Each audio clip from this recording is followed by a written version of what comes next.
بسم اللہ الرحمن الرحیم۔ قارون کا خزانہ۔ قارون حضرت موسیٰ علیہ السلام کے چچا کا بیٹا تھا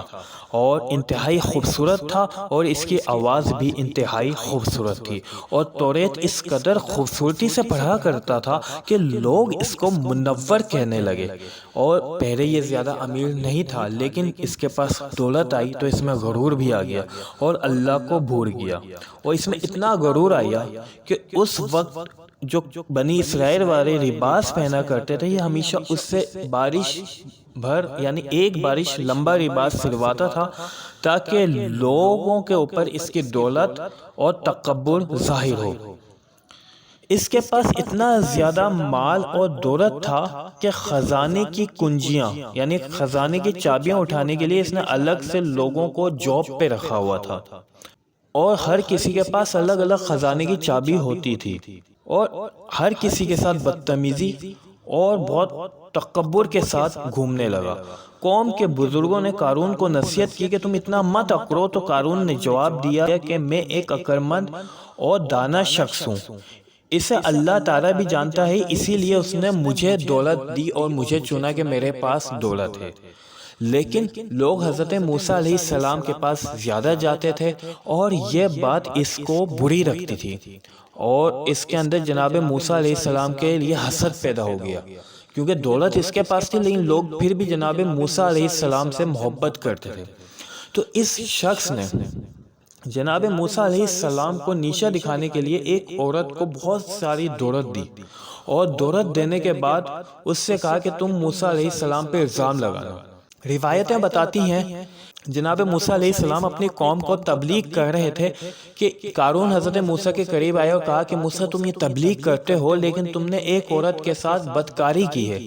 جناب موسیٰ علیہ السلام نے کہا وہ کون سی عورت ہے، اسے میرے سامنے پیش کرو۔ وہ عورت جناب موسیٰ علیہ السلام کے جب سامنے آئی، جناب موسیٰ علیہ السلام نے، جو کہ کلیم اللہ بھی ہیں یعنی جن کا خطاب تھا کہ اللہ سے کلام کرنے والا، انہوں نے بڑی گرجدار آواز کے ساتھ اس عورت سے کہا کہ اے عورت، میں وہ ہوں کہ جو کہ فرعون کے لشکر کو دریا میں غرق کر سکتا ہوں، میں وہ ہوں جو کہ اپنے عصا سے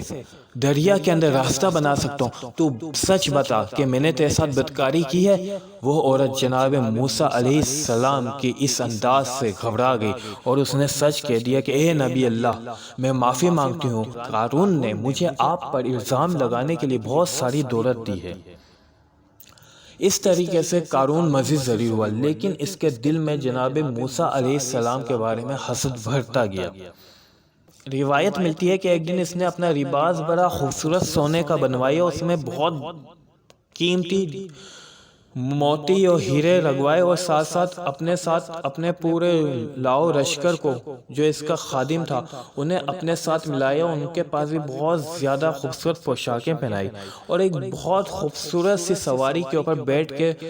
علاقے کے اندر جا رہا تھا، اور جو کوئی اس کو دیکھ رہا تھا وہ سب اس کی قسمت پہ، اس کی دولت کے اوپر رشک کر رہے تھے کہ یہ قارون کتنا امیر ہے، ایک کاش کہ یہ دولت ہمارے پاس بھی آ جائے۔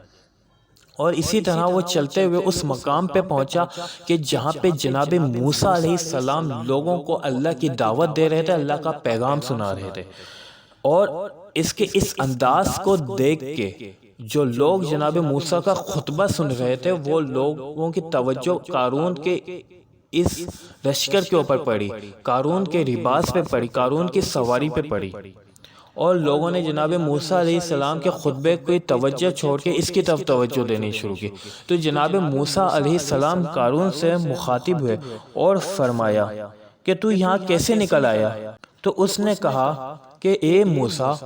ایک فضیلت اللہ تعالیٰ نے تم کو دی ہے، اور ایک فضیلت اللہ نے مجھے دی ہے کہ میرے پاس اتنی دولت ہے، اگر تمہیں میری فضیلت میں شک ہے تو میں تیار ہوں، آپ اللہ سے دعا کر کے دیکھ لیں کہ اللہ کس کی دعا قبول کرتا ہے۔ اللہ آپ کی دعا قبول کرے گا تو آپ عظیم ہیں، اللہ میری دعا کرے تو میں عظیم ہوں۔ جناب موسیٰ علیہ السلام نے اس بات پہ آمادہ ہوئے، اور جناب موسیٰ علیہ السلام نے اس سے پوچھا کہ بتاؤ پہلے کون دعا کرے، تم کرو گے یا میں کروں گا؟ تو قارون نے جواب دیا کہ اے نبی اللہ، پہلے میں دعا کروں گا۔ تو قارون نے اللہ سے دعا کی جو کہ قبول نہیں ہوئی۔ پھر اس کے بعد جناب موسیٰ علیہ السلام نے دعا کی کہ اے اللہ،